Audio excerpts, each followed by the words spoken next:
Yeah, medyo napagtanto nyo yung mga discussions natin from last week.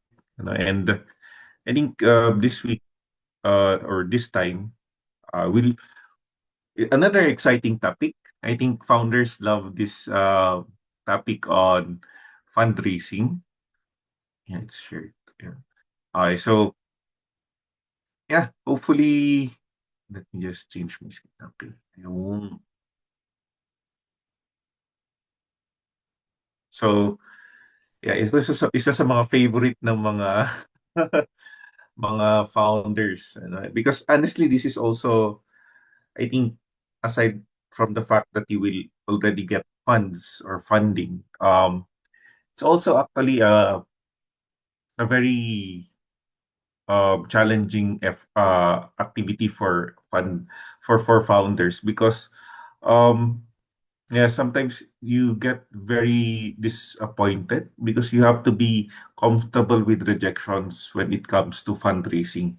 Okay, so yeah, and well, we'll also talk about related to fundraising would be how you would be able to um one of the most powerful activity that you will be doing as founder would be yun nga, networking. Then towards the end we talk about valuation and equity division. So as usual, let's try to assess your groups so that we could tailor the discussions. Let's try to assess the group's current level, general level, so that yun nga, we'll have a better understanding and customize the discussions where to focus on. So let's do another quiz. So this one is like last week then, A, B, C, and D, and there would be 10 questions. Okay, so just answer 1 to 10 or just in any piece of paper write 1 to 10 and let's try to um yun nga, answer the quiz. There are of course correct answers, but answer the first thing that comes into your mind. Ano? Okay, so number one, hopefully ready na kayo lahat. Number one, what is the primary purpose of raising funds for a startup? A, to increase company valuation. B, to fund operations and growth. C, to attract investors for future rounds. Or D, to pay off debts. Okay. Question number two. Which of the following is an example of alternative financing? A, bank loans. B, venture capital. C, crowdfunding. Or D, angel investors. So alternative financing. Question number three. In which funding round is the focus typically on large-scale expansion? A, pre-seed. B, Series A. C, Series B. Or D, Series C. Question number four. Why is networking important for startups? A, it guarantees funding from investors. B, it helps build relationships, visibility, and credibility. C, it replaces the need for a strong business plan. Or D, it eliminates the need for fundraising efforts. Question number five.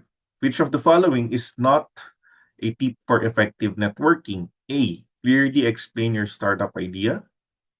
B, focus only on pitching your idea without listening. C, follow up after meetings. Or D, build your network before you need to fundraise. Question number six. What does pre-money valuation represent? A, the value of the company after raising funds. B, the total investment raised by the company. C, the value of the company before raising funds. Or D, the percentage of ownership given to investors. Question number seven. If a company raises 2 million at a pre-money valuation of 8 million, what is the post-money valuation? A, 6 million, B, 8 million, C, 10 million, or D, 12 million.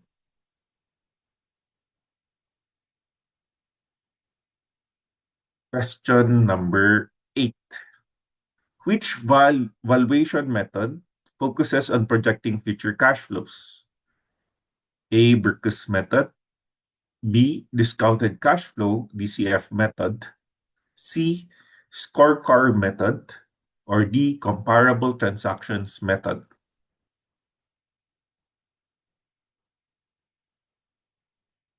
Question number 9. What does vesting mean in equity allocation? A, immediate ownership of all equity shares by founders or employees. B, gradual acquisition of equity shares over time based on milestones or tenure.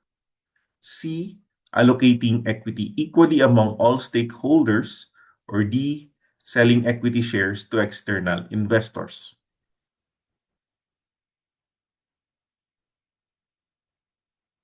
And finally, question number 10. If founders own 80% equity after funding and investors own 20%, what happens to founder ownership in future funding rounds? A, founder ownership increases with each round.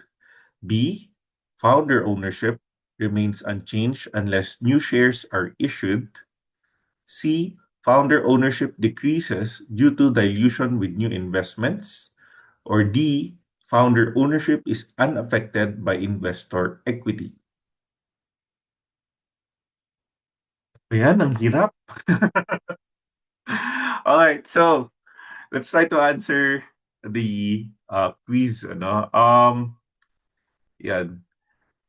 So yeah, that's why it's sometimes quite challenging because there's just so many jargon that the startup scene has invented over the years, and yeah, we'll try to tackle all of those. Pwedeng dev na lang. Mahirap eh. Okay, so let's go over the answers, the correct answers, and try to score yourself. Ano? No cheating, okay? No copying. Number one is, of course, the primary purpose is to fund operations and growth. So letter B. Number two, which of the following?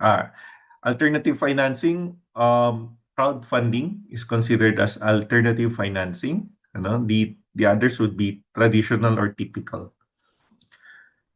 Number three, answer is letter D, Series C. Ano? So talagang large scale expansion na sila. Okay, so Series C. We'll see the difference between Series A, B, and C later. So, why is networking important? Ayan, letter B. It helps build relationships, visibility, and credibility. Some founders do networking just to be able to get funding, but more of relationship building talaga. Question number 5. Not a tip. So focus only on pitching your idea without listening. Yeah, I've seen a lot of founders that are so in love with their business model or their product that they don't listen anymore. 6. So what does pre-money valuation represent? It is the value of the company before raising funds. So that's letter C. Okay. 6C. Number 7. So if a company raises 2 million at a pre-money valuation of 8 million. So that's 2 plus 8, 10 million. So we'll get the formula later. Number 8, so projecting future cash flows. The answer is letter B, discounted cash flows or DCF method. My favorite method. Okay. Number 9, what does vesting mean in equity allocation? So it's the gradual acquisition of equity shares over time. So over time and milestones. Okay, so that's vesting, letter B. And number 10, okay, so there's a decrease. due to dilution with new investment. So the answer is letter C. So syempre, the more other people invest in your company, the less ownership you will have eventually. Okay, so let's see your scores. Patingin nga. Okay, so I see some scores so far. Half 50%, which is okay. Ano, 8, oh, really nice. 6, okay, 7, 4, 5, 7, 8. Ay, matataas yung scores niya, ah. So, I would expect, so medyo advanced na yung mga discussions natin later, ano? So, okay, an average siguro of 7, no? 7 yung average score. Okay, so thank you very much for participating. So, um, yeah, so nasa yan, intermediate to advanced na kayo. Ano? No, alternative funding is no, no. Bank is a traditional funding. No, we'll look into um the reasons or the differences between traditional and alternative later. Okay, so what's our agenda this morning? So four major topics, ang dami, ano? So roughly this would be depending on the topic would be siguro 15 to 20 minutes per topic.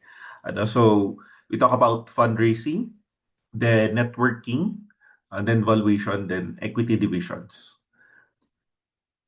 Sabi ni Richard Harrock, no, founder of lawcommerce.com, sabi niya it's almost always harder to raise capital than you thought it would be, and it always takes longer. So plan for that. So, honestly, pag startup ka, tapos you're really confident about your idea, sometimes, yun nga, akala mo people will just simply be more than happy to throw money at you, ano, to give you so much funding, but sometimes it's actually quite difficult, because you also have to understand that there are also many competing ideas, competing startups that are looking for funding also, and they're all gravitating towards all of these sources of funding.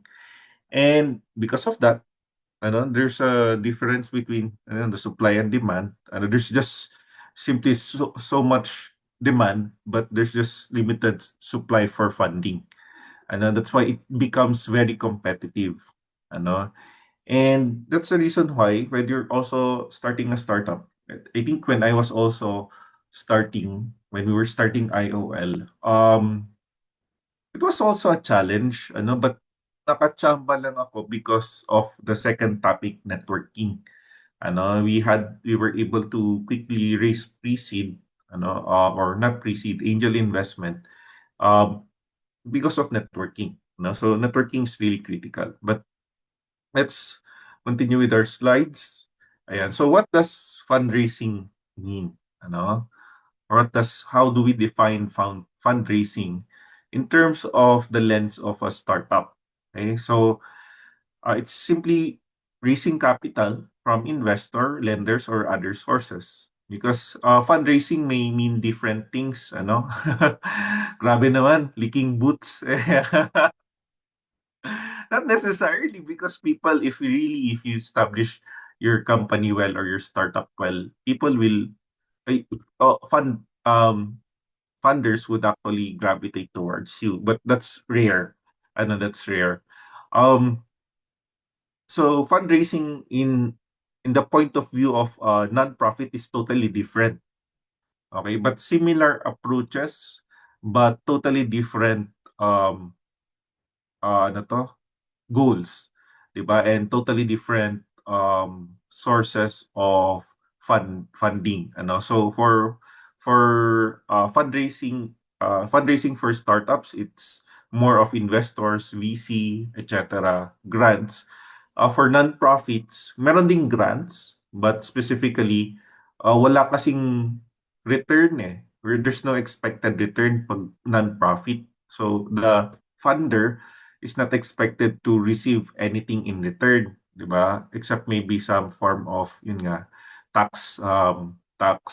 deductibility. Okay, so yun. Um, so different struggles, different targets, but more or less similar approaches. Okay?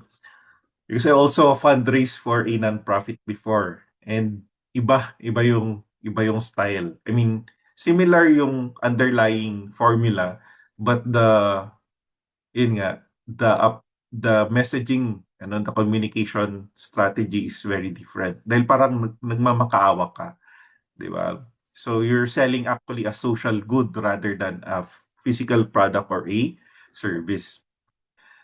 Okay, I also learned a lot from there. Actually, mas mahirap mag-fundraise for non-profit kaysa sa startup. But anyways, going back, why do we raise funds? Okay? Simply put, it's needed to fund startup operations and also growth, di ba? So that's a very simple idea behind it. Okay? So if you look at this one is a very um revealing as well as parang very informative chart in just one graphic. Parang it explains to you already why you need to fundraise. So you have here your y and x axis, and you can see here in this in your y axis would be your cumulative profit and loss, then your x axis would be in nga time. So over time, this is basically the life of your startup, and this line would represent your cumulative profits and losses. Okay, so is at the beginning, you do R&D because you're trying to figure out if there is a problem solution fit and eventually market product fit, diba? So you do R&D, and this would be your early seed funding. So gumagastos ka na, wala ka pang kita eh. So gumagastos ka na. So ayun, losses ka, loss. So wala ka pang revenue. Then eventually, you get some form of feedback, and you pursue a product launch. Dito na yung product launch, and you're still losing money, di ba? So you're still spending maybe investor funds, your personal funds, etc. Until such a time that you start selling. You start selling. But still, you're still losing money. Even if there's some form of revenue that's coming in at this point, after the product launch, and even if you are successful as a product, you can still lose money, because you have to operate, you have working capital to spend, you continue to pay for devs, support, operations, etc. So until such a time na made-develop na 'tong valley of death, So either you die here, 'di ba? Or you recover, 'di ba? So you continue piling up a lot of yun nga, spending a lot of money and possibly piling up debt, and eventually you either die or you continue to struggle, 'di ba? And as you struggle, hopefully you will also continue to make money, ano? So I was listening to if you know Stardew Valley, and it's a game developed by no Concerned Ape. Ayan, Concerned Ape. But basically, it's the 10th year anniversary of that game, and we play that game. It's on Steam. It's an interesting name. It's a interesting, relaxing game. Stardew Valley. You never die there. But ayun, yun si RC niya parang siya lang meron pa ba naglalaro ng Stardew Valley? But anyways, so Stardew Valley started the developer started developing it in 2012, just after graduation. 2012, tapos 6 months in. 6 months in. Yeah, 1 month team lang siya. Dinevelop niya. So nagkaroon siya ng first na prototype. But it was so ugly. Ano, although for me, parang okay naman na siya. Pero nung dinidiscuss niya, it wasn't really market ready yet. So that's after 6 months. So for 4 years, he continued developing the product.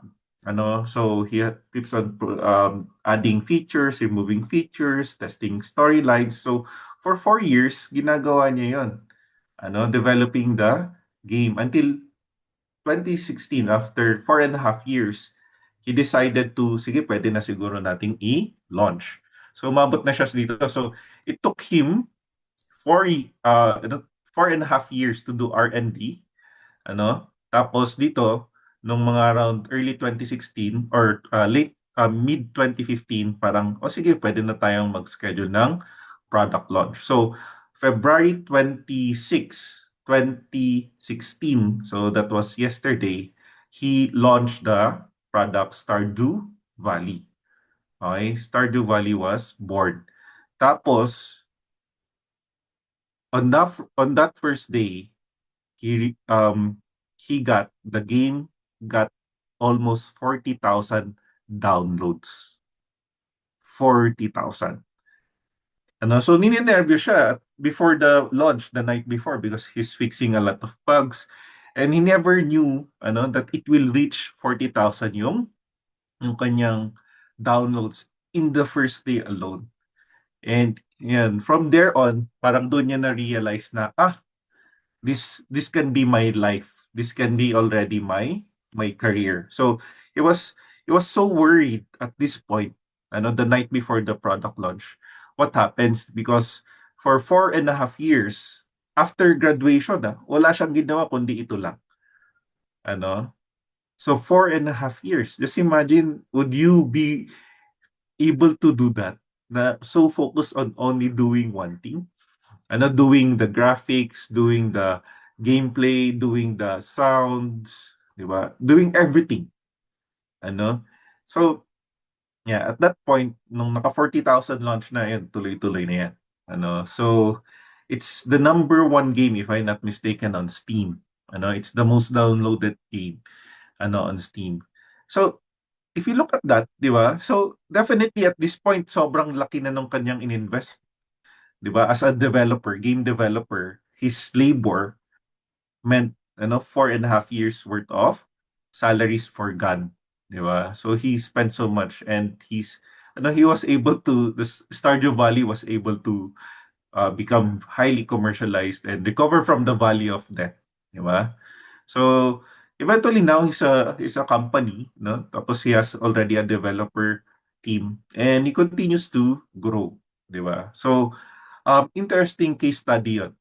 A one-man game developer team, working on it for 4.5 years. But eventually, he said nga, he continued um, to hire na other developers. Okay?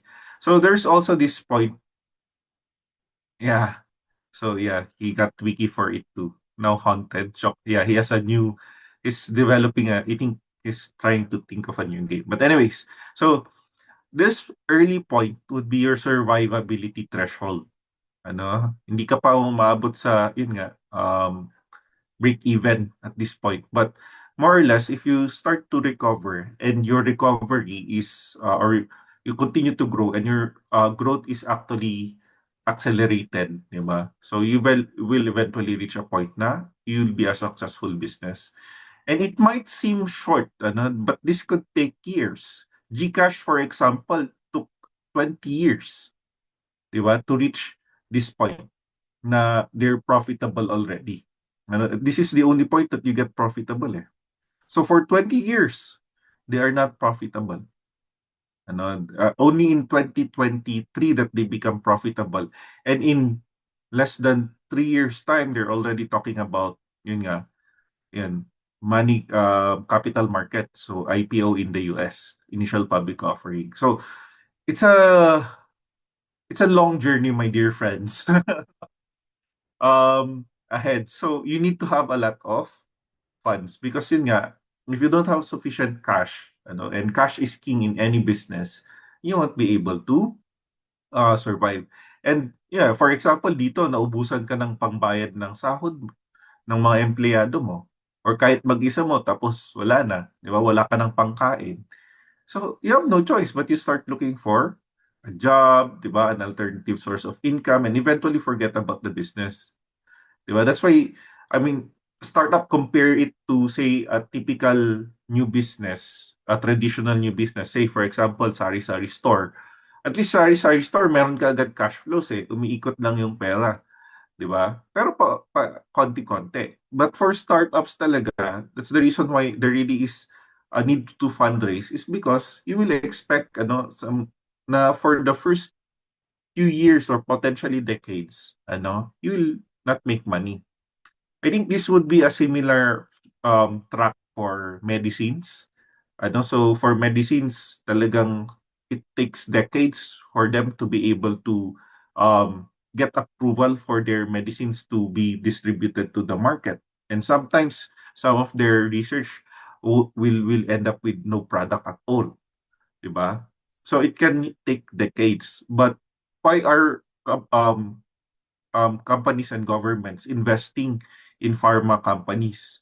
Because eventually, pag na-reach nila, nagkaroon sila ng patent and they distribute their medicines in the market, magkano lang yung cost to probably produce one of the medicine, less than up one peso, and they can sell it up to 1,000 pesos.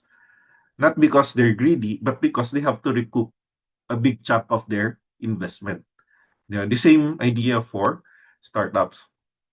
And thankfully here in the Philippines, more or less, there's that idea na yun nga, startups really require a lot of funding as well. That's why the government started it. But unfortunately, in the private sector, there's a lot of mistrust, distrust, or lack of knowledge about startups.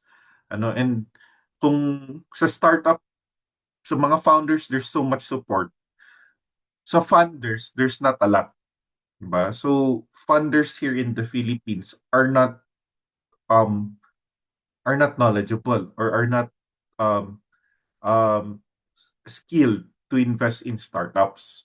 So they're very traditional pa din. So if you go to Singapore, actually dun sa college pa lang, meron ng course na tinuturuan sila kung paano maging venture capital. So there's that um, knowledge or there's that awareness na in order for your startup community to continue to grow, there should also be that education program for funders, for venture capitalists. Because who will support the startups? Di ba? So the same for startups, the same access to education should also be provided to the funders. Otherwise there's imbalance. Kaya nga tingnan mo yung mga funders natin ngayon, yung mga venture capitalists are coming from outside of the Philippines, di ba? And sometimes they're also not aware of the Philippine dynamics, di ba? But anyways, going back to our slides. So we have different types of funding rounds. So you have pre-seed, Series A, Series B, Series C. So Series C, as we mentioned earlier, is yung for large-scale expansion. So you have pre-seed, you could actually have an angel investment round which is less than $10,000. Diba? But pre-seed is usually for prototyping, hiring your initial set of employees and can range from 10K US to $1 million. So 10K is 500,000 to 56 million. So 560 to 56 million. Yung iba nag-i-invest pa sa sikat, basta invest lang tapos pag nag-fail ang business nasasabihin. Yeah, so parang we also get affected there. So that's why we need to educate also our investors. Itong mga funders, yung mga sources of funds. Otherwise, yun nga, we always get that parang negative um negative na connotation na yun nga, startups are scams, di ba? But anyways, going back. Yun, pre-seed, yun, initial. Sometimes, by the way, just a disclaimer with these amounts can vary. Sometimes very wildly. Meron yung mga sinasabi at $1 million, Series A na nila yun. So it can vary, So there could be parang in between, in between or parang variations or hybrid. So these are not parang strict criteria. These are just parang ranges. So When you go now to Series A and revenue growth, so you now focus on development, operations, branding, and marketing. So that's $10 million. For Series B, would be growth stage. So common elements would be hiring, market expansion, and also buying or investing in other businesses. So you will see a lot of the mga hindi naman legacy sila at this time. But say for examples, yung itong mga CR, ano to? Content CMS, content management system like WordPress. So those who build businesses on web development, they're now buying smaller businesses that also do web development because wala na, tapos na yung kanilang, I mean, nagiging legacy na yung kanilang business model eh. I mean, yung kanilang tech stack, sorry, not their business model, their tech stack. So they're buying businesses already and they're already established and has a lot of money. So parang it's easier for them to acquire. Alam niyo yun, narinig niyo, acquire. So acquisition plus hiring. So i-acquire nila yung business at the same time i-hire na nila yung devs or yung mga yung people, yung team behind that business. So that also happens.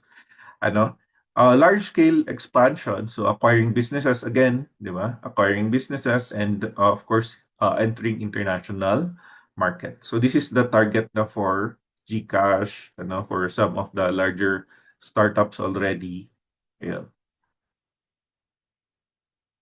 So we now move on to yun nga, yung within our discussion of fundraising. Ano ba yung differences between traditional and alternative?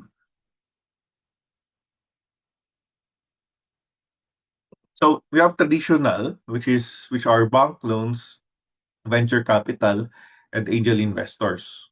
So they're traditional sources of funding. For startups, alternative will be crowdfunding, grants, and competition. So they're not your typical sources of funds for startup. And each has pros and cons. So for bank loans, almost impossible yan for startups. But for more traditional businesses, maybe it's an option for them. Or for startups that's at least 1 year old, bank loans would be an option. VC venture capital, ito yung depende eh. There are early stage VC, there are also parang mid stage VC. So itong mga VC or venture capital, they also raise funds from investors, but the funds that they raise, they invest it in startups. That's why they also have parang timelines, So eventually, mauubos din yung initial, say for example, ABC fund nila. So they were able to raise $20 million to start the ABC fund. So this $20 million came from family offices, from high net worth individuals, from corporations, from corporate VCs. So pinul nila yung funds, tapos nag-develop sila ng fund. Let's call it ABC fund. Tapos yung fund na yan, si venture capitalist will invest in startups. Okay, so essentially they're fund managing. Ano? And syempre may ibabalik sila sa mga funders nila. So meron din silang parang timeline.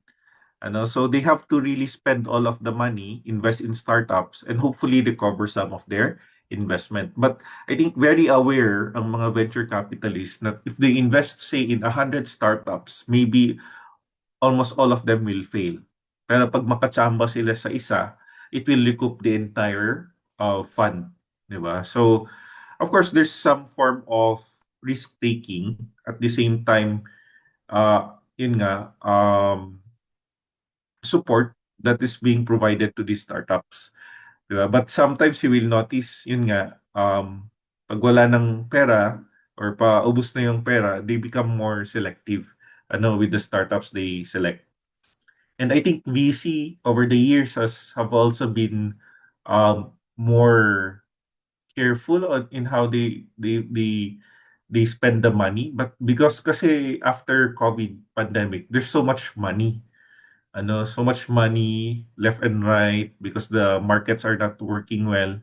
I think the general sentiment now is that yun na, umabot tayo sa point na kailangan na itong mga VCs magbayad or magbalik ng pera sa kanilang mga funders. Dahil kailangan ulit nilang magkaroon ng fund para makontinue yung kanilang pagiging VC.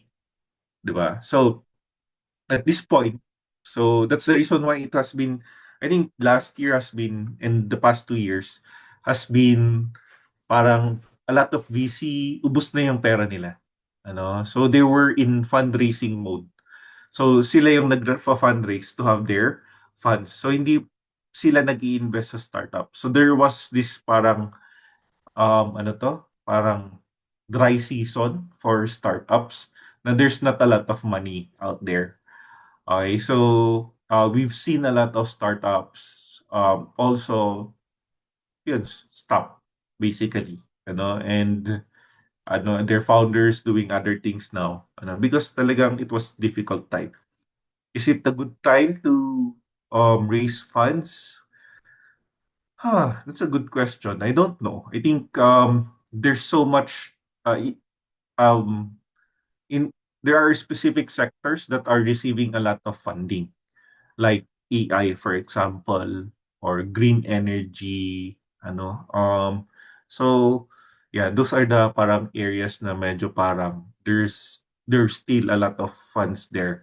But eventually AI money will stop or will lie low, and hopefully other but yun nga din eh. So after the initial parang spending spree on AI startups, parang ngayon medyo natuto na rin, nag-hold back ang mga investors in investing in AI-related startups. But well, that's life. May AI ba? I think may mga AI driven na mga startups din dito. Okay, so here's parang a visual, a graphic again of the difference between traditional financing and alternative financing. So you have your FFF, friends, family, and fools, yung mga angel investors, venture capitals, early stage banks, almost difficult. But say if you're still considered a startup within the first after 1 year, then baka you might consider banks. So financial markets, so IPO, stock market, etc. And the focus would be human resources initially, so spending on developers, on your team, etc. So ano yung sources of funds, savings, and grants at this point. And alternative financing would be yun nga, crowd investing. Back then, sikat ang initial coin offerings, pero ngayon, patay na yan. We tried to do an ICO before, we weren't able to raise a lot of funds. Supplier financing, crowdfunding, external. So more external. So you could do mixture of fundraising.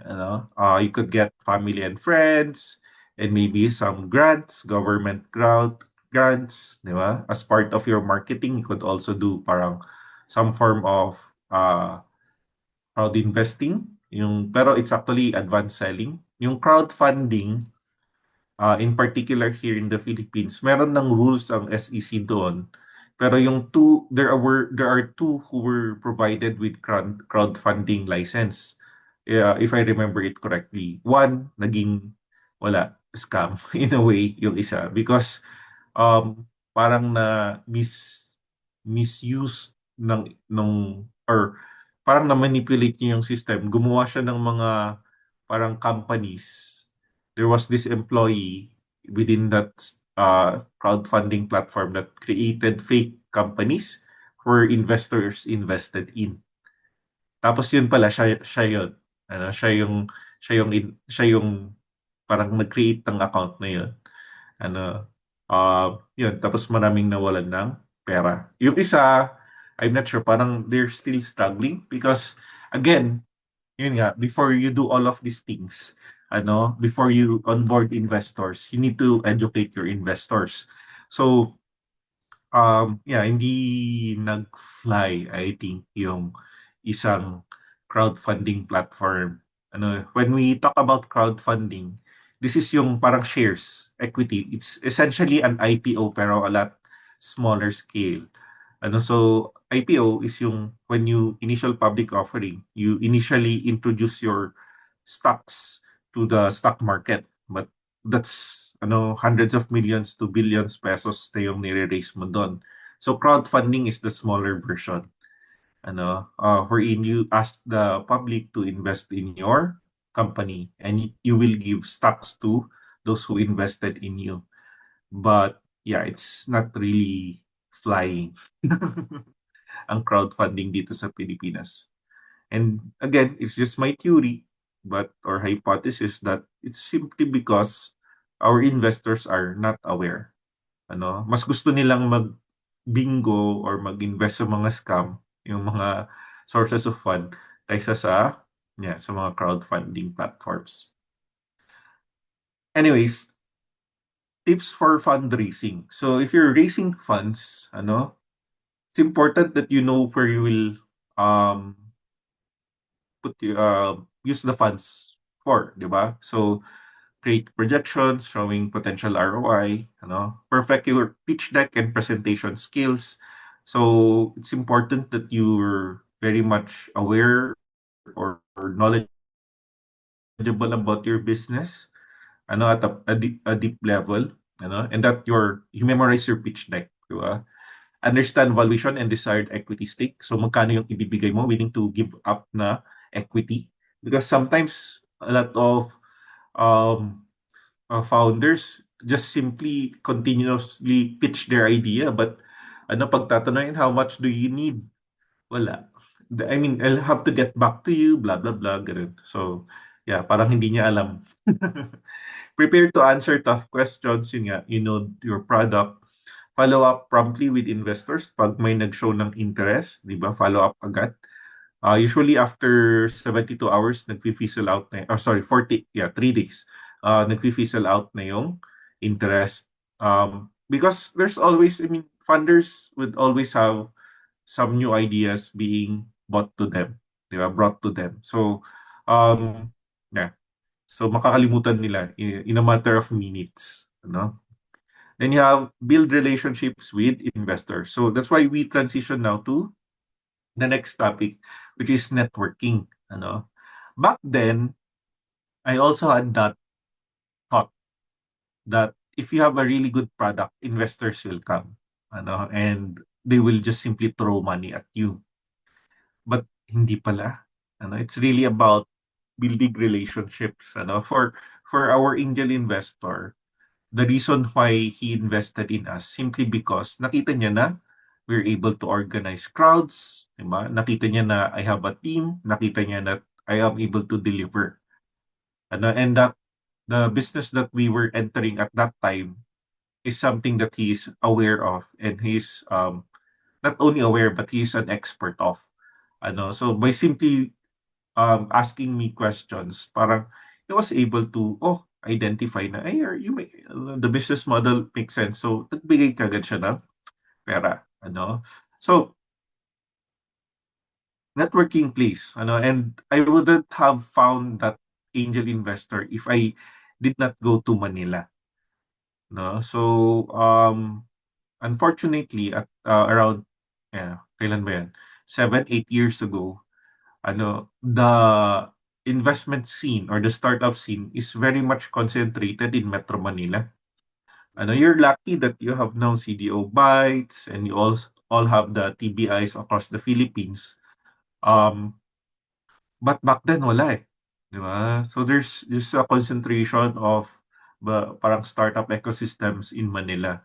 And good thing that the DOST Fisher really worked hard to really go and fund all of these TBIs. Otherwise, we won't be here. We won't be discussing in this session. But yun nga, at that time, I really have to constantly travel to Manila just to be able to talk to potential investors. And yun nga, so networking plays a crucial role. Sometimes I don't also like, my default mode is that I'm an introvert, diba? I'm not really an extroverted person. But sometimes you have to become an extrovert in these types of networking event. So naubos agad yung aking social battery attending these types of events, but I understand that it is critical. It is important for my startup. So I still do it na from time to time. So I go sa mga yan, yung mga pitching events or yung mga ano to, mga and Raid the Fridge, yung isa, yung last, I think that's one of the last that I've attended wherein I met a potential client pero wala din, nag-fizzle out din yun. But anyways, so it allows entrepreneurs to connect with potential investors, build relationships, and gain access to resources and support. So you might not gain investors, but you might gain clients, 'di ba? So yeah, for me, I was able to get some clients also, Um, ang hindi ko masyadong as much as I would want to promote yung mga government initiatives, yung mga yan, mga meetups na driven by government agencies, parang sometimes they're it's it's not where you really get people. I mean, investors are not really attracted to government events. Di ba? So what attracts investors? Based on my experience, yung mga inuman sessions, you don't call it investors yung ano ba yun? Yeah, like for example, Raid the Fridge. 'Di ba? It's not really hindi naka-brand as an investment event, but yun nga, mga social night, mga ganon. So that's where sometimes investors really also go to. And you go there to really build relationship, not really yun nga, to get some people to invest in you.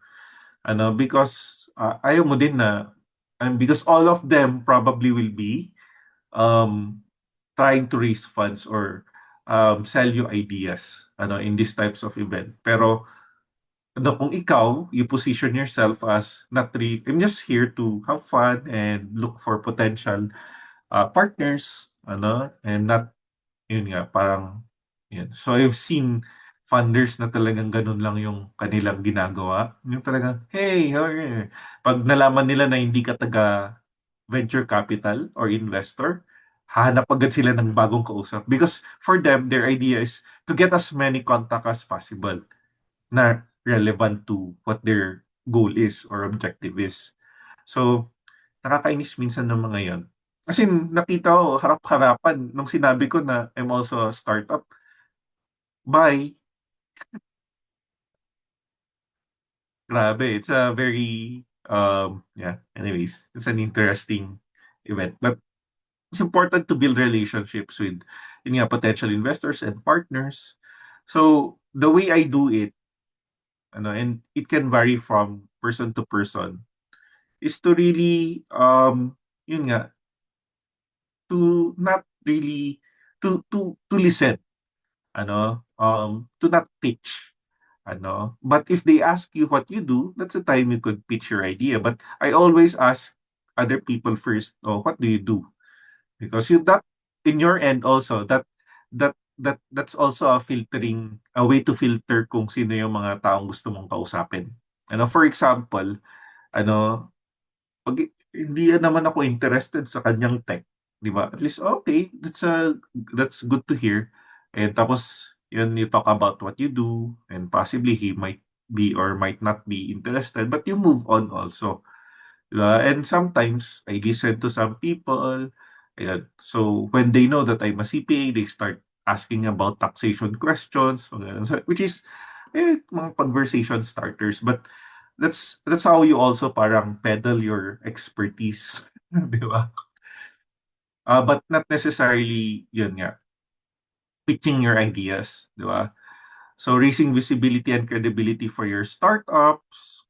So when you discuss about what you do, that's the time you could introduce probably your startup, di ba? Learning about trends, opportunities, best practices. I think this is something that I always gain in networking events. So ano ba yung mga interest ng mga tao? You get also an idea of sino yung mga nag-a-attend, ano yung mga ideas nila, 'di ba? And sometimes if you tell your idea, they will probably criticize, not criticize, but offer a critique, ano, by simply asking questions. Ayan. Yeah, Manila Angel Investor Network, yeah. See, I haven't gone to one of their events so far, but I think they also do pitching events. But I think you have to also understand that all of those people there probably are looking for parang a funder or investor. So gain introductions and referrals and also essential for fundraising success if you're well known in those circles. But I think based on my experience also, um, yun nga, networking events are good to gather information, but the most powerful way to get an investor is through a referral. So if someone really believes in your idea and refers you to someone else, I think that's already 50% done na yung work mo. If you're raising funds. But more often than not, if you try, yun nga, yung kaya networking events, there's not an opportunity to really get people to refer you because everyone's trying to pitch their ideas and fundraise. So sometimes it's just really gathering information and practicing yourself, talking to people, talking about your ideas, pitching your ideas, rather than really with the intention of raising funds. But yun nga, so within your network now, di ba? I think that's how you really um, find ano, parang referrals. I see a lot of people na know people, know other people. I think you focus on people who have authority in your area and ask them for referrals, 'di ba? I think they're the persons, but without the real intention of fundraising, just talking probably and trying to understand what's happening within your environment. So paano ba yung mga investors din namin, there's it's not through yun, gathering information. So uh, in um one of our fundraising activities, so we were able to do two for this nonprofit of initially not for profit, then eventually nonprofit.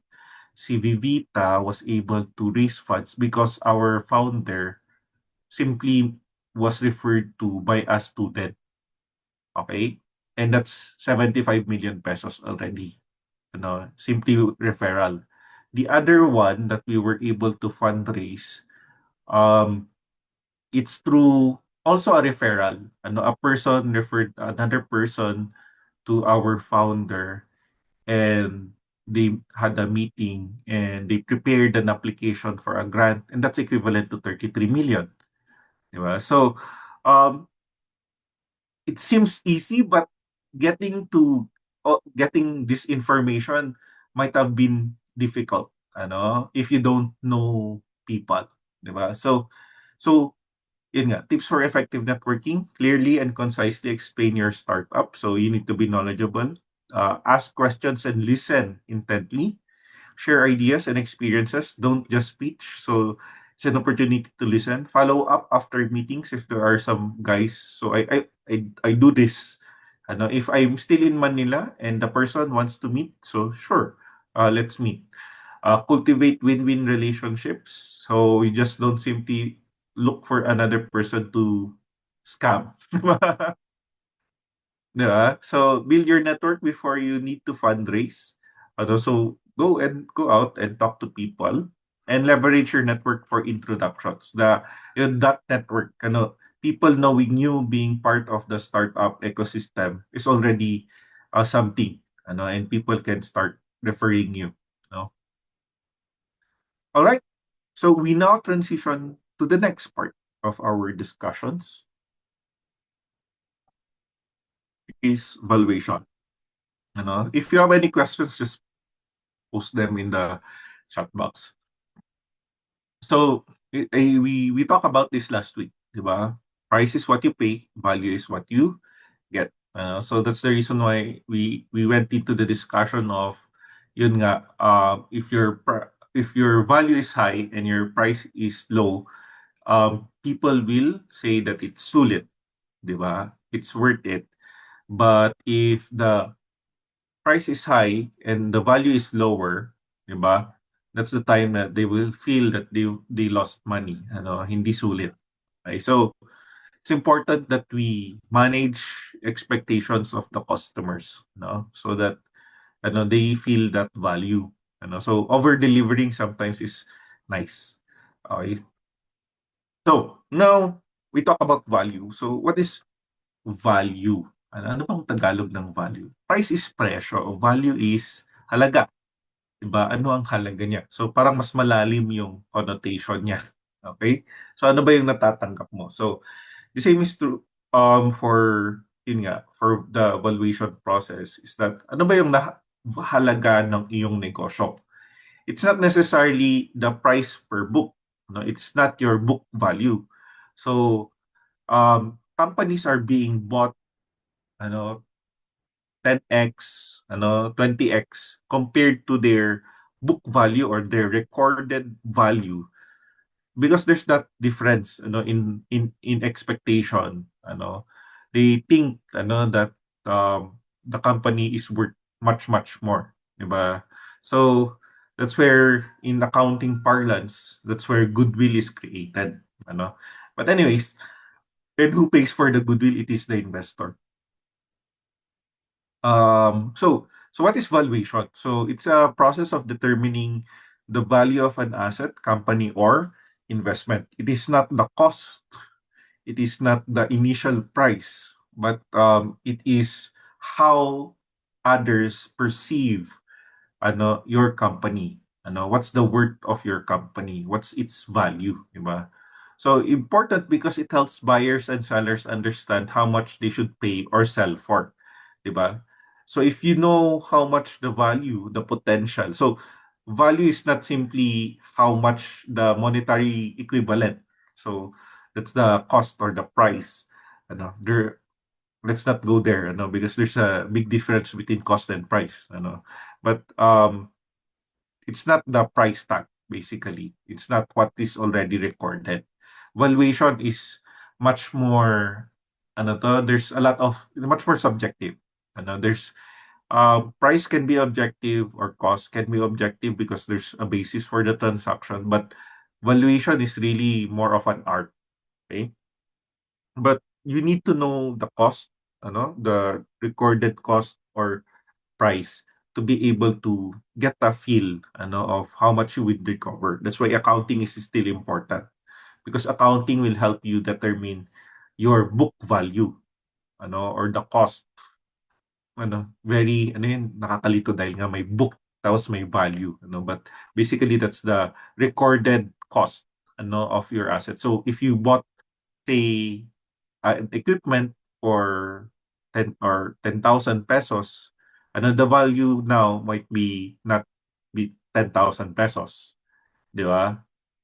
So it can most probably it will be lower. But if you bought something at 10,000 pesos, an antique item, and suddenly the person who created that item dies and become famous, then yun nga, the value can be much higher than the recorded 10,000, 'di ba?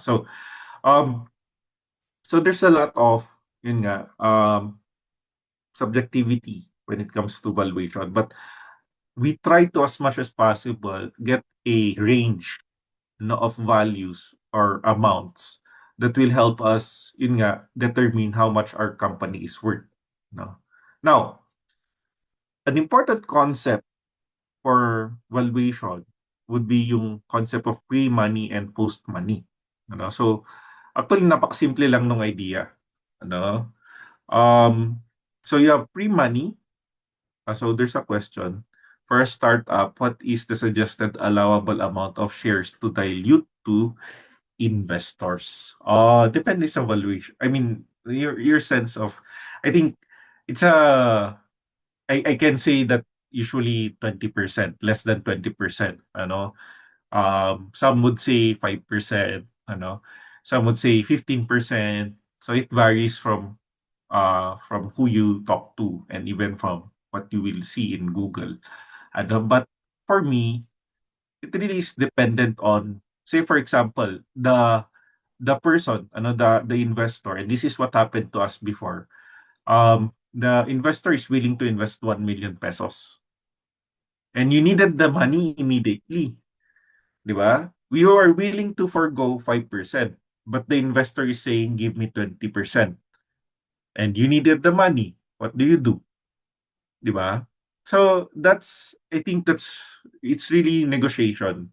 We'll see parang four different types of valuation methods. But essentially, yun nga, it's still a lot of negotiation there. Okay? So, going back to our slide, and we'll tackle that, I think, better in the next few slides. Let's just differentiate first what pre-money and post-money. So pre-money is money before your investment. Diba? So pre-money is post-money valuation less the raise funds. Basically, kung ano yung pera mo ngayon. So in our question, in our assessment kanina, if initially you were worth 8 million pesos, ano, nag-invest siya ng 2 million pesos. Then post-money is 10 million, pre-money is 8 million. Okay? So that's the simple idea behind it. Then there are so many formulas that were developed. So you have post-money value is, of course, pre-money value plus capital raised or investment. Existing shareholders ownership is equal to pre-money value divided by post-money value. So ano yung natitira? So kung dati 100% ka, ano yung percentage mo ngayon pagpasok ng mga bagong investor? Di ba? Then you have new shareholder ownership, capital raise divided by post-money value. So ano yung magkano yung 2 million divided by 10 million? So 20%. So ganun yung idea niyan. But this is where the difficulty comes in, ano? Pre-money is not necessarily is something that you also negotiate, di ba? So it can be in the books, your books show that your net worth is 5 million pesos. That's the recorded um cost. But you could negotiate, di ba? Oh no, we believe because of our potential, we are worth 8 million pesos. So your pre-money value discussed or agreed upon could be 8 million. Diba? So, yun, dun nagkakaroon ng mga complexity. But anyways, so here's a quick question for you guys. If you sell 25% ownership of your company for 375,000 with a 1.5 million cash after investment, what represents 1.5 million?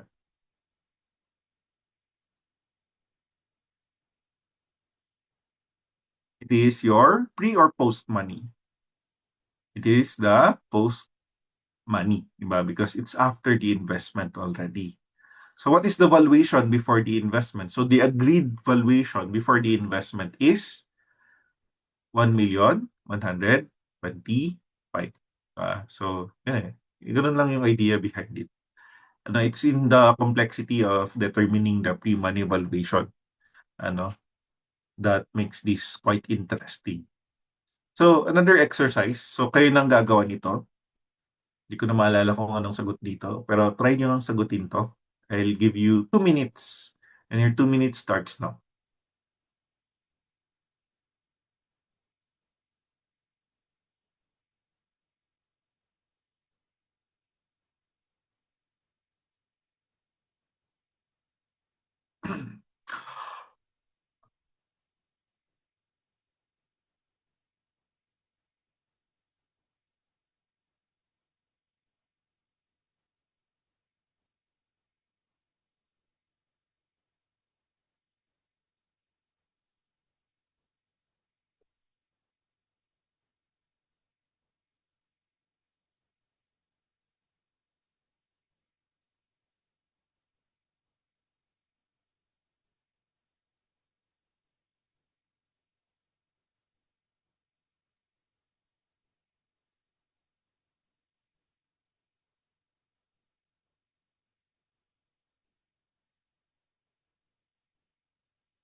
Okay.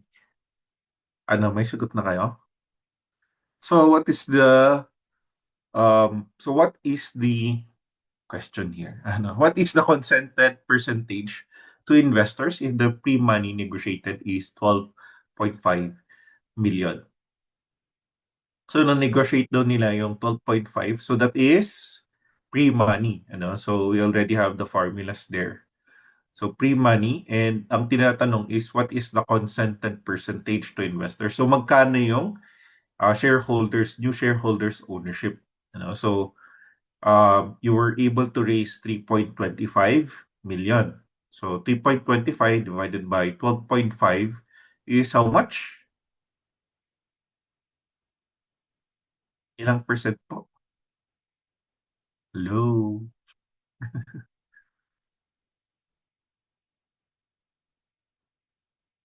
Hello?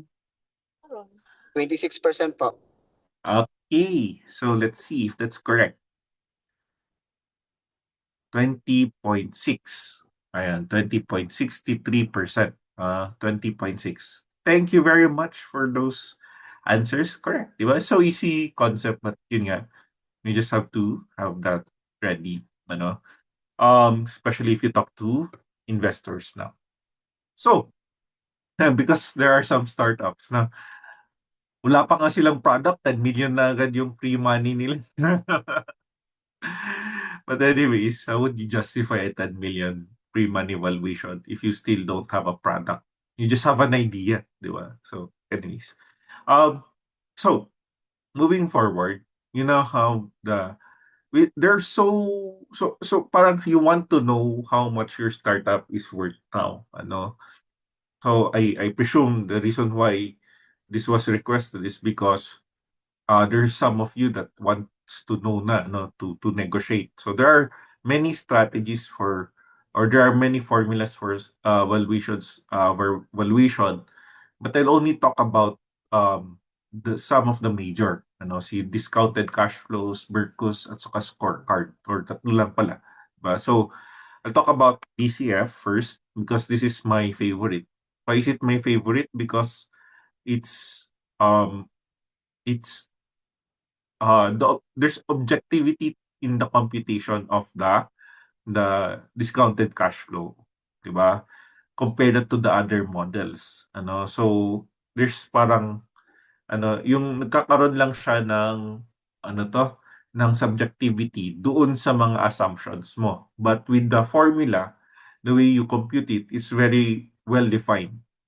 Yung DCF. So what happens there is that yun nga, you compute your um cash flows, future cash flows. So you project your cash flows.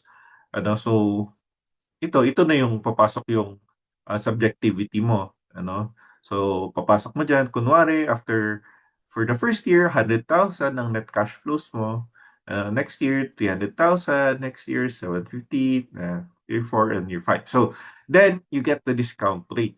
Hindi po times 25%. So you need to get the using ano to, the present value formula computation. So you just ask AI or you just Google a table for it. Hindi po eksaktong 25%. So if the discount rate, so or yung tinatawag din nila na parang um, required rate of return or minimum required rate, minimum acceptable rate of return, yung tinatawag nilang MAR. So dito, the investor is looking to earn 25% from the investment. Diba? So, which is low. Investors, VC, usually asks much, much more return because there's so much risk involved there. So, ano, it's not it's typical that you see investors asking for 100%, etc. Because there's just so much risk. So in this case, 25% lang yung hiningi ni investor. So i-compute mo using a financial calculator kung magkano yung rate of return, present value factor niya. So in this case, apparently it's 80%. So i-multiply niya. So present value factor of 25%, present value factor of 1 after 2 periods at 25% is amount or factor, multiply that by 300,000, you get 192,000. So on and so forth. The idea here is that how much is the 2 million, the 2 million 5 years from now is worth at year zero. Yeah, so how much is it worth? So 100,000 1 year after is worth 80,000 now. Okay, so 300,000 2 years after is worth 190,000 now. So that's present value. Tapos, ko-compute niya lang, get the total, and in this case, it's 1.72 million. Okay, so that's your valuation based on DCF. Ano, so the pros here is that there's a defined formula for it. Ano? And yun nga, the subjectivity comes in nito, determining the cash flows. Okay? But essentially, yun nga, very formulaic or very, yun nga, defined na yung process sa discounted cash flows. Now, the second method that we'll talk about would focus on the risk factors. Ano? So, ito si Berkus method. So, there are parang 5 risk factors. Ano? So, dito, the process is simply to identify a similar company to yours. Ano? Then, suppose, yun nga, that company is worth $1 million now. You now divide that 1 million into the different risk factors. Ano? So, ayan, project, whether it's good or bad, prototype, if it's available or not, quality of the management, if you have a team, and if the team is qualified, good business model, you have a business model that makes sense, and a product, diba, that has already been launched. Ano? So, you divide 1 million by these factors, so 200,000 each over 5, 1 divided by 5 is 200,000.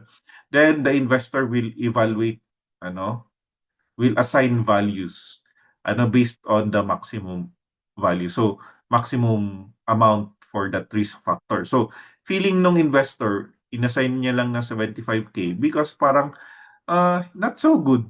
Diba? But sige, I'll give you a maximum of 75K for the the idea. Possibly may potential. Mayroon na kayong prototype. O sige, I'll score you up higher. So on and so forth. Diba? And the investor will just simply total that and that's your valuation. Diba? So, Berkus method, that's how, so it's highly subjective based on how the company or the investor perceives your business. Okay? But, yun nga, you also have to, your pitch should be able to properly define all of this. Diba? Na, ito yung mga risk factors ninyo. So, how would you parang respond to those risk factors in your pitch? If you know that the investor uses this type of valuation. So that's Berkus method. Okay, so another sample of Berkus method. So you have there, yun nga, a pre-money valuation, maximum of 500,000. So the comparative company probably is worth 2.5 million in this case. So nag-assign na so maximum of 500,000 per yun nga, risk factor of value driver. Tapos you have assigned values. And that is your pre-money valuation. Okay. And lastly, you have scorecard method. Okay, so the scorecard method is very similar to the Berkus method. Yun nga lang, parang it is the investor that would develop his own scorecard. It's not fixed na 5. Kanina, fix yung ito. So if you will notice, good project, yun nga, sound idea, prototype, quality management, ayan, strategic relationship, blah, blah, blah, business model. So more or less same. Fix yung mga value drivers or risk factors nung dun sa Berkus method. For the scorecard, depende sa feels ng investor. Diba? Tapos, medyo, yun nga, yung rating niya can go beyond 100%. So, yan. So, dito, the target company. So, meron kang comparative na company. Tapos, inassign niya ulit, meron siyang range, di ba? So, 100%. Ano? Tapos, dinivide niya. So, feeling niya, I think the strength of team and entrepreneur is the highest. So, binigyan niya ng highest na range. Ano? Next would be yung size of opportunity and product and technology. And this is common ano for what I hear with a lot of investors or VCs, mas tinitingnan talaga nila yung founder. Ano, sometimes if the founder is good, even if the opportunity is not high, but they think that you can execute, then ayun, they probably might want to invest. Okay, so you have here a range, ano? So 100% tapos nag-inassign nila sa kung ano yung fields nila na focus or priority. Tapos, yun, i-rate nila per factor. So, actually pwedeng idiretso niya naman na 28%, ganon. But I think this is more structured in a way na pwede mo siyang ma-distill or pwede mo siyang identify, ano, better identify rather than just simply assigning 28%. So dito, so feel niya 140% times 20, 130% times 25. So dito believe siya sa entrepreneur, sa mga founders. So product and technology, oh, maganda rin yung product niya. So that's full 20% mark, so on and so forth. And you get a factor. So that factor is simply multiplied to the value of the the valuation of the comparative company. So if the comparative company is worth $1 million, then the valuation for your company, for your startup is 1,125,500. Okay. So that's the valuation. Again, very subjective, sometimes arbitrary. Ano? But that's the reason why in your pitch you should be able to present this properly. So there's also some form of parang reconnaissance to a certain extent. So trying to understand ano ba yung method na preferred ni investor, 'di ba? Ano ba yung mas yung ginagamit nila? Okay, so you need to do some research as well sa investors kung alam mo yung kung kanino ka magpe-present, 'di ba? You try to understand how they think. Okay? So there are many factors influencing valuation like stage of startup, 'di ba? Kung early stage, kung nasa MVP stage pa lang kayo or you already are at the revenue stage, 'di ba? So there's also traction and metrics. Ilan na ba yung mga recurring revenues nyo? Annual recurring revenues nyo, 'di ba? Market size and potential, is there really a market and how large is the market? Yeah, your thumb sum sum. Then you have your quality of team, di ba? Kaya ba?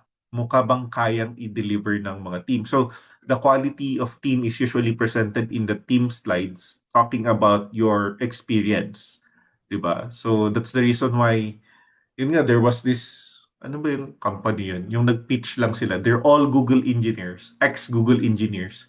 And people offered $10 million to them. Simply because of their experience. Di ba? So, quality of team. Then, intellectual property. Kung meron na ba kayong protection. Because that helps you grow the business, di ba? So, that's the reason why some grants would require this intellectual property or at least an application. Okay, so setting the valuation of your startup. So, you could use all of the methods, and set a range, consider investment amount needed. So magkano ba yung amount na kailangan mo? And of course, dilution. Dilution is yun nga, yung pagbaba ng iyong equity as new investors come in, So nadadilute ka, So your ownership becomes lesser. Then you negotiate based on traction and metrics. At the end of the day, it's really about yun nga, really trying to negotiate. That's why kung okay ka na sa networking skills mo, your communication skills, yun nga, that's another set of skills that you have to learn, negotiation. Diba? How do you negotiate with a potential investor? Yeah. So, papasok na yan. So, you have the range of values based on the different methods. But at the end of the day, it's how well you can convince your investor to invest in you and to accept lesser equity. Okay? So, yun. So, now, just a quick segue. So last week I started my startup finance tools, di ba? So now, medyo madami nang naidagdag dyan. So meron na akong valuation calculator doon. So using the DCF Berkus method scorecard. In my other talks, I talk about VC method and even revenue multiple methods. No? So since yun nga, we only have around 15 to 20 minutes to discuss the valuation methods, di ko na di-discuss tong dalawa. But if you want to learn more, you could go to yun nga, Startup Finance Tools and yun, try nyo subukan yung ito. So, you have DCF, meron na yan, may computation na yan. So, you have there yung net cash flows mo, tapos ano yung discount rate mo, and ano yung at the end of your startup, ano yung expected na terminal growth mo, and after the initial years.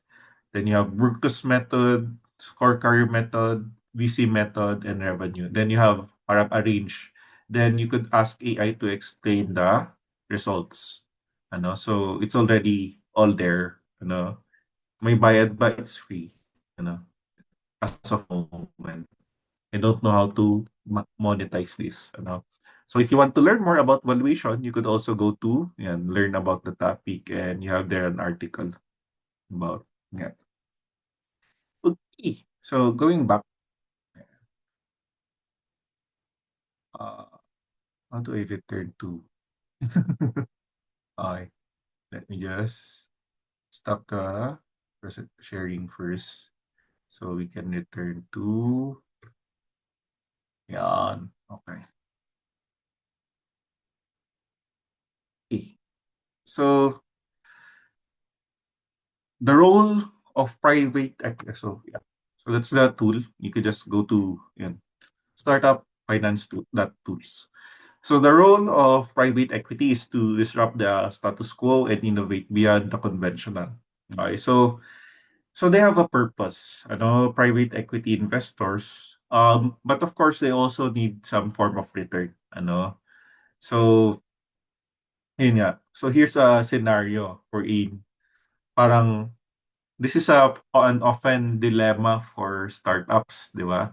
How would you parang define the ownership or the equity of each founder, di ba? So let's go over the scenario, no? So you're founding a tech startup. So with two co-founders, so tatlo kayo. You've also secured an investor who is willing to invest, wow, 10 million for 20%. So apparently your investment is 10 divided by 20 your pre-money is 10 divided by 20%. So additionally, you plan to set aside 10% for your pioneering employees. So that's 20 plus 10, that's 30%. So the remaining equity must be split among the three founders based on their contributions. So you have founder A, who developed the product prototype, founder B, who secured the initial funding and investor, and founder C will manage operations and bring industry experience. Question: how much would you of the remaining 70%, how would you divide the ownership?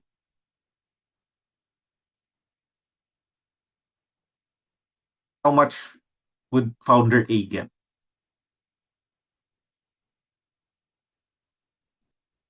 Parang ayaw nila. Parang, nandito ba lahat yung mga co-founders ninyo? This is just an exercise. There's no there's no correct answer for this. Okay? So it really depends on how you value each others. Um, yun nga, what they bring into um, the table. So I've seen some founders, I've heard some founders do really detailed computations for this. As in, meron silang Excel file, tapos may factor sila. Kung how, yun nga. So for example, ano yung expected na parang importance of having a prototype? What's the importance of and contribution to getting an investor? What's the importance and contribution to operations? How much number of hours are you willing to invest in the startups? Will you be part-time or will you be full-time? So yan, nilatag nila sa lahat sa isang spreadsheet. And they try to put in I mean, so they have a criteria tapos they put in numbers. Tapos doon na determine. That's how they determine. So yun nga, you can ask AI to easily do this for you. So yun. So it's up to you how you determine that. But I would suggest yun nga um a very fair approach, I think, as long as yun nga fair din yung mga assumptions ninyo, 'di ba? That if you look at this, all of the founders are important for the success and growth of the startup. Maybe losing one might not bring you to the stage that the investor want. So the investor might insist that all of the founders be there, or at least someone who will do all of something, one or two of the things that are defined here, 'di ba? Prototype, funding, and industry expertise. Okay? So, yun. But yeah, and you need to have a criteria for that.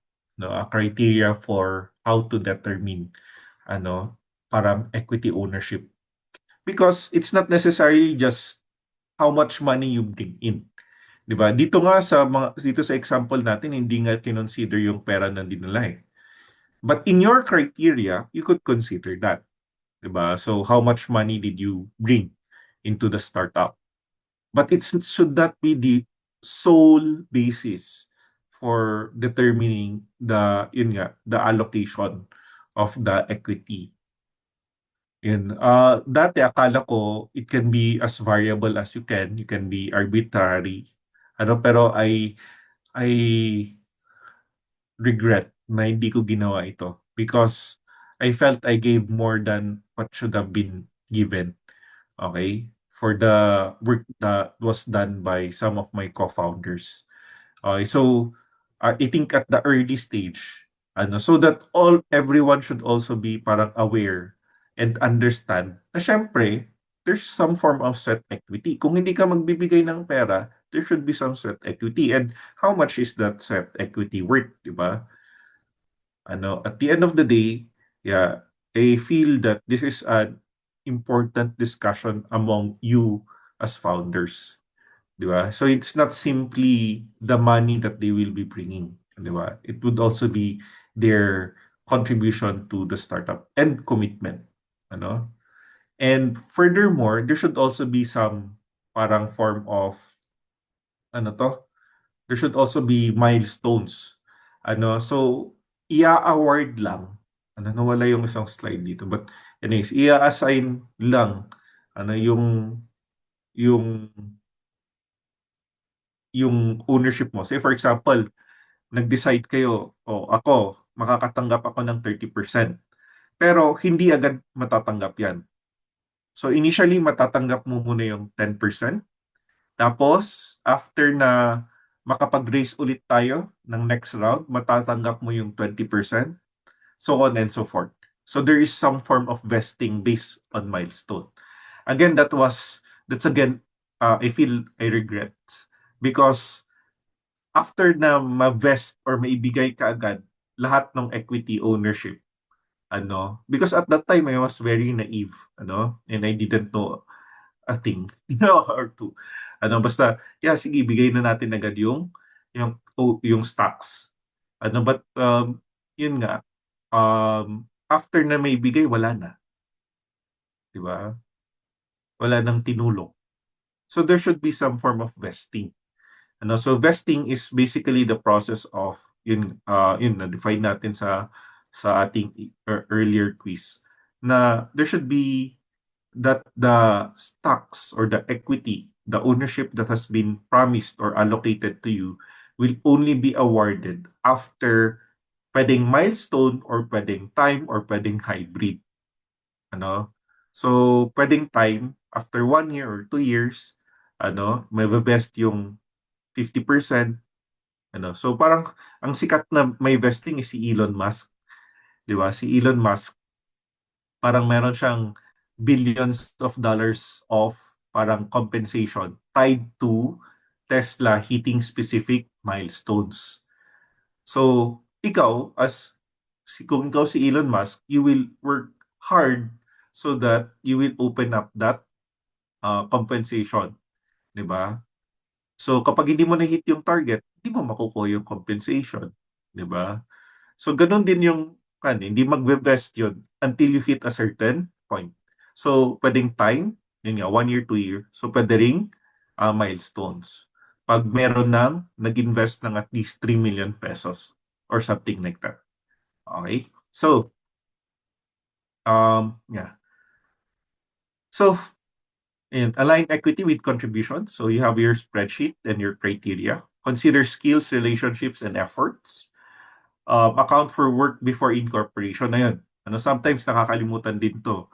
Siyempre, nag-invest ka ikaw yung nag-process ng lahat, tapos hindi ka bibigyan ng ownership, di ba? So, yun nga. That's the reason why that sometimes advisors would ask equity. Kung wala kayong pera, di sige, bigyan nyo ako ng 10%. Di ba? So, ganun. Vesting schedules, yung we have already discussed. So, it can be either a period, or it can also be yun nga, milestones.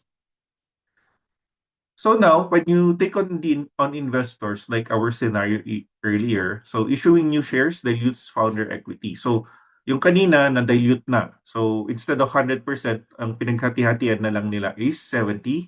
20% sa investor, 10% sa kanilang employee pool.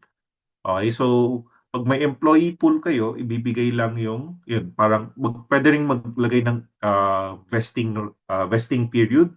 So if you're still around after 1 year, we'll give you 50%, something like that. Okay, so um, yun.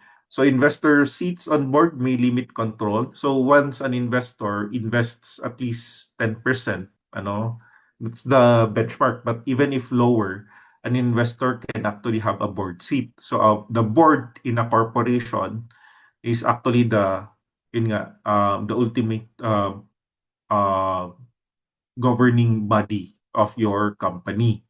So if an investor gets a seat in your board, which can be which could range between 3 to 9 to as high as 11, basta odd number, they can actually influence how your startup will operate.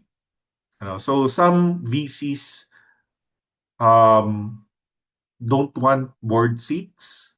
Bahala na kayo. But some VCs would invest board seats even if it's less than 10% or less than 20% yung kanilang ownership. Okay, so again, this is part of your negotiations, di ba? So it limits your control, di ba? If someone is part of your governing body and can disrupt your discussions, di ba? So nalilimit yung control mo. Then set milestones for additional funding rounds, di ba? So um, dito pumapasok sometimes yung mga safe agreement, simple agreement for future equity, which is not typical here in the Philippines. Ang hirap i-implement siya.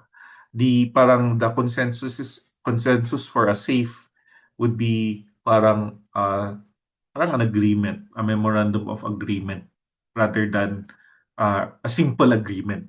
Di ba? So, yun. It's not common here in the Philippines yung mga safes, But maybe if you're operating in Singapore, if you have an operations base there, then yeah, it can be common. There's probably an enabling law in Singapore that allows such to happen. Okay, so yun. So pag may safe kasi, meron yan yun nga, future equity, meaning may mga trigger. So those triggers can be, yun nga, new funding round, new investors, and merong mga specific na mga parang conditions that will be met So hindi lahat nung so parang merong first parang i-offer niyo muna yung equity doon sa mga investors, sa mga nag-invest doon sa or pumirma sa SAFE. Okay, and that they get preferential parang share prices compared to those who will be entering, who would be new investors. Okay, so these are just some statistics, So in 2023 US, how much equity do founders give investors in each venture round? Pag seed, median is 20%. So usually give pag nagsisimula pa lang kayo 20%, ano? Maybe angel investor within this range also, 20%. Pag Series A, you give up another 20%. So overall, parang kayong founders will only have around 60% left. Series B, another almost 20%. So pakonti ng pakonti. The more investors you take in, of course, the lesser your um, equity. But at the end of the day, di ba, would you rather be the equity owner of a company that's valued, would you rather be 100% owner of a company that's worth 1 million or a 5% owner in a company that's worth 100 million, di ba? So, yun nga, because every time there are new set of investors, every time you successfully fundraise, yun nga, tumataas yung valuation ng inyong company. And even if your equity gets smaller, 'di ba? The value still overall will get higher. Okay? So, yeah, because I see a lot of investors. So, we're listening to the story of Forever 21, 'di ba? So, parang privately held, 100% lahat owned by the original owners, the founders. But eventually, they closed shop because of mismanagement, 'di ba? Dahil nga hindi sila nag-hire ng management team, and eventually investors got turned off. Kaya ngayon wala na. So from 800 stores to zero to bankrupt. 'Di ba? So yeah, maybe because every time you also have investors, they have parang they bring with them also experience and knowledge, 'di ba? Which you could also benefit, especially yung mga savvy investors. Okay, so dividing equity stakes. Okay. So, yun nga, you define your criteria. But the basic criteria would be magkano yung nilagay na pera, 'di ba? How much time are you willing to invest in the company? Will you be part-time or full-time? Tapos how much parang time or money have you already invested? So basic criteria. The rest, you could play around. Importance of yung role, etc. Being able to bring in sales, diba? So, yeah, up to you. Then, you will also have to define your vesting period or if there is a need for it. Then, ito, I'm not sure. Hindi kasi ako naglagay ng employee stock options, but what I've noticed is that if employees are given the option and they can feel kasi if the company is growing or not, 'di ba? So they're the first people to understand and to know if the company is on the right direction, and they would want in. So if you offer them equity, they might stay longer, 'di ba? Then remember, percentages will change with dilution. So palit yan ng palit. Okay. Normally, ideally, maganda ba isa lang ba investor or much better madami? Or much better yung you control the number. Of course, better na you have control of the numbers, di ba? Like for example, Meta. Ngayon may founder share pa din si Mark Zuckerberg. So 100% siya yung pwedeng mag-determine kung decisions of the board. Even if there is a board, pero yung kanyang founder share, parang it's a special type of share, gives him the ability to assign X number of seats in the board, 'di ba? So that power is like retaining the control over the company. So you could also have that, but just take note that that can also be a big no-no for some investors, 'di ba? But syempre Meta, lumaki na Facebook. So, yun. Anyways, so to answer your question, I think it's um it depends on your comfort level on whether you want more people in your company because they could actually provide you with more advice and it can be beneficial to the growth of the company. But the general rule is that the higher your control, your ability to exert control, the better. Okay? So for Mark Zuckerberg, for example, I think yung founder share niya, I might be wrong. If I remember it right, allows him 100% control over the board. Pero it can be publicly traded, meaning new investors can come in.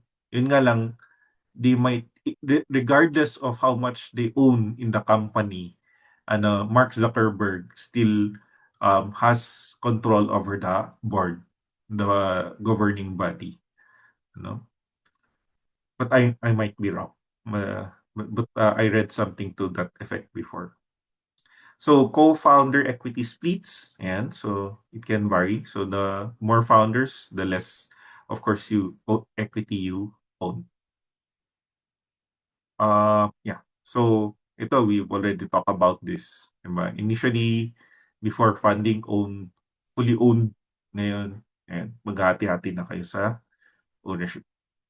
All right.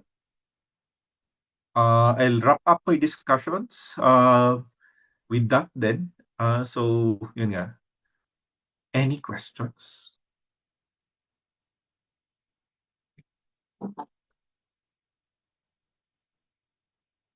Walang questions?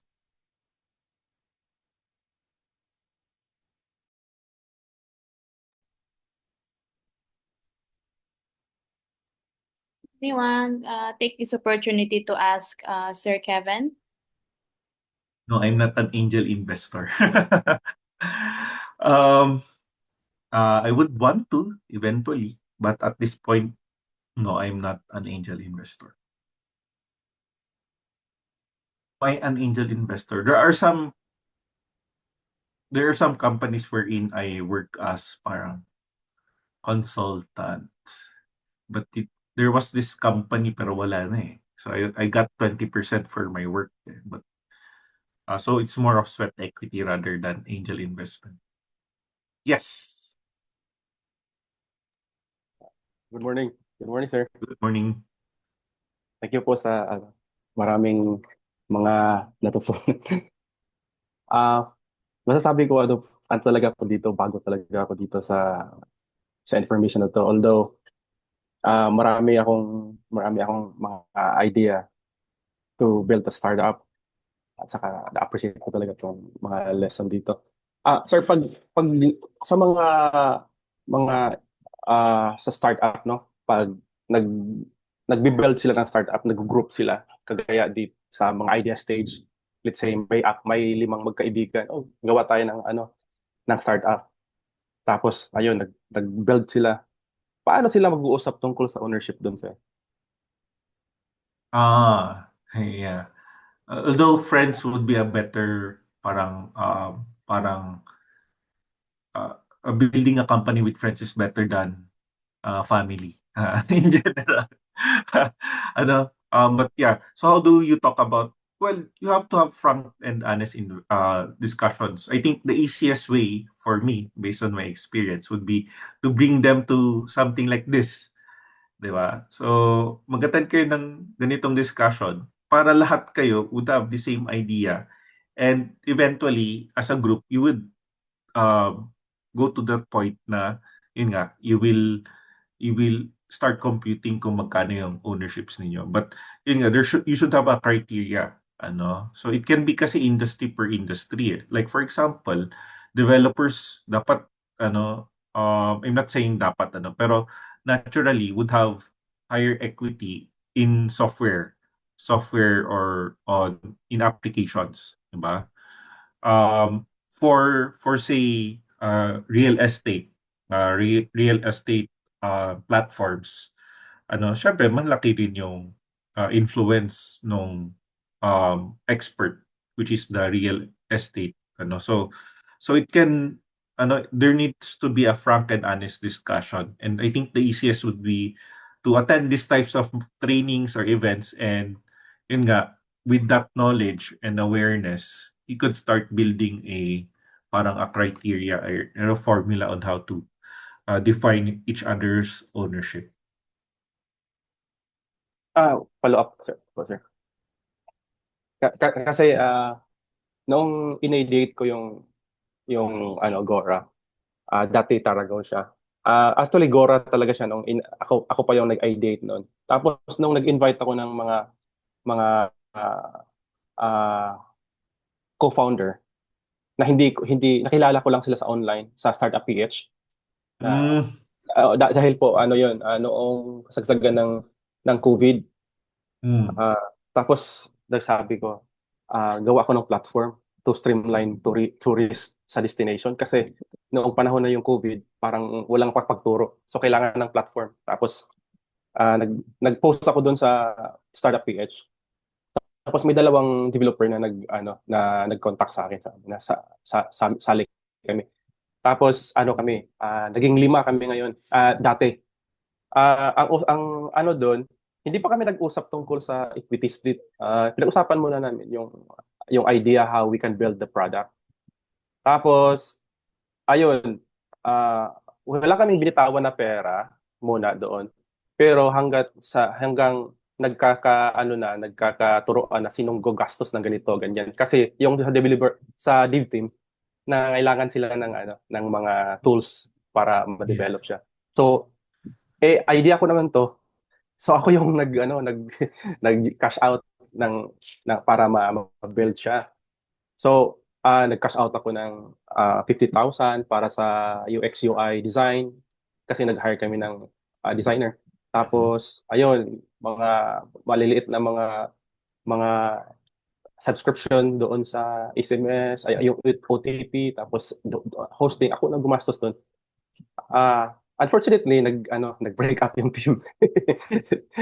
Na-break up yung team. Dahil nga nung dinevelop nila yung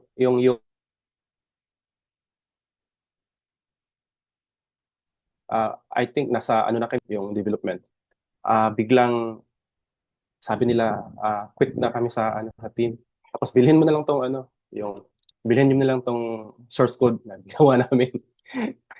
So ayun ang tanong ko doon, sir, kapag ganyan ba na situation, in real life to, sir, tanong ko to kung ano yung standpoint ko doon? Kung ako ba yung pinaka main founder o sila na in-recruit ko, sali kayo dito pero meron silang contribution. Paano kami mag-usap po doon? Provided, let's say, for instance, hindi kami nagkahiwalay tapos ayun, meron na kami product tapos nag-uusap na kami. Paano kami mag-usap doon sa split equity, sir? Sa ganung scenario. Yeah. So yun, the best would be to attend a seminar like this. But I think essentially, it's what the records will say. So kung meron na kayong so within that context, kung meron kayong agreement before, tapos walang equity split doon, that would be considered as equally, di ba? So kaya nga that's why it's important to have it in writing. Otherwise, everyone is, the same ownership. So it's important to have the discussions early on so that you could also manage expectations better. Thank you, sir. But at this point, kung wala kayong kasulutan, in my point of view, parang 50% kayo lahat. I mean, equally kayo. Equals here. Mm. I think marami din dito sa grupo namin walang kasulatan mo sa mga ganyan. Yun. So parang heads up yata yan sa group. we should all, sabi ni Crate, Jules, we should all aspire to be angel investors just to give back. Yeah, of course, definitely. Ano? It's just that, yeah, na black and white. Is that angel investment, usually you get to that point kapag madami ka ng pera. Di ba? Eh ako, hindi pa ako madami. Wala pa ako madaming pera. Merong pera pero hindi gano'n kadami. So, I'm not that point at that point to angel invest. But yeah, of course, definitely, we have to, I think it's also to support the economy rather just simply investing in innovation. Because sometimes, yun nga, as I mentioned, venture capitalist, knows na, I mean, say sa 100 million na i-invest nila dyan, malulugi sila big chunk of the funds, maybe 99%. They might lose in all of their bets. But at the end of the day, that 100 million could have already employed hundreds or thousands of people. So that could have already a significant impact to the economy. And if by betting in startups they are able to to find a gem, then mare-recover din naman nila 'yan eventually. So that's the more social side of venture capital. Any other questions?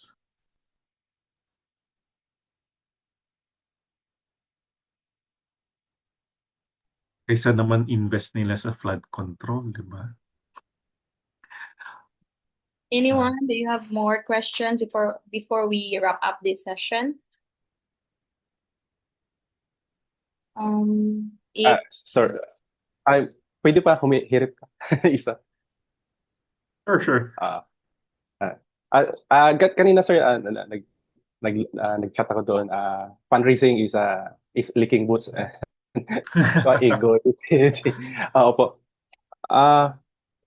Sa ano 'yun sir? Hindi totoo 'yun sa akin na fundraising.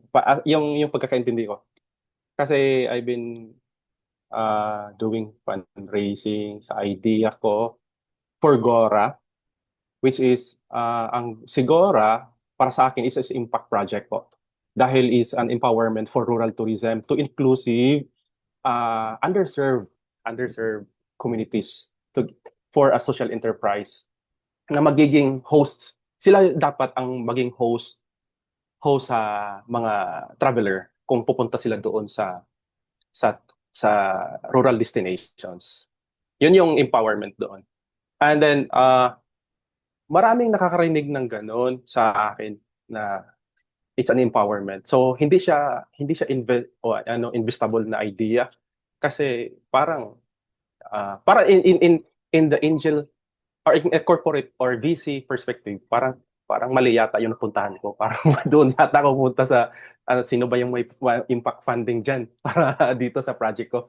So mahirap simula pa nung 2021 ako nag-umpisa sa idea ng Gora to get funded. Kahit ano lang siya, kahit doon lang sa development siya. Kasi ang inisip ko I can thrive the business model of Gora as basta meron lang siyang functional na app na magamit ko siya, and then yun roll out ko siya na maging profitable siya na startup. So yun, nahirapan ako doon hanggang ngayon kahit nag-apply ko ng mga grant sa government, sa DOST. Yun yung personal experience ko sa fundraising. Siguro may mali ako sa pag-messaging ko. Gusto ko i-improve yun. Or ayusin ko siguro na maging korporasyon siya in the perspective. Pero talaga sir, until now hindi ko pa siya binago. It's really an impact project. It's really a empowerment kasi kung walang gagawa to empower underserved rural, walang inclusivity. Hindi siya sustainable. Hanggang ngayon hindi pa nagbago si Gora. Ano pa rin siya? kahit ilang beses na ako nakatanggap ng mga rejection ng mga yung project mo kasi ganito yan, maliit lang yung kita niyan, parang ganyan. Pero hindi ko pa sinusukuan siya kasi kung meron akong marinig na may gumawa ng impact project to empower rural people, underserved, ay give up ko si Gora. Pero hanggang ngayon, hindi pa ako nakarinig ng ganyang project. So nahirapan ako doon sa likom ng pera. Yun. I think you mentioned it naman. It's also a lot of messaging, di ba? So how do you change it in a way, or maybe also you could develop multiple messages for different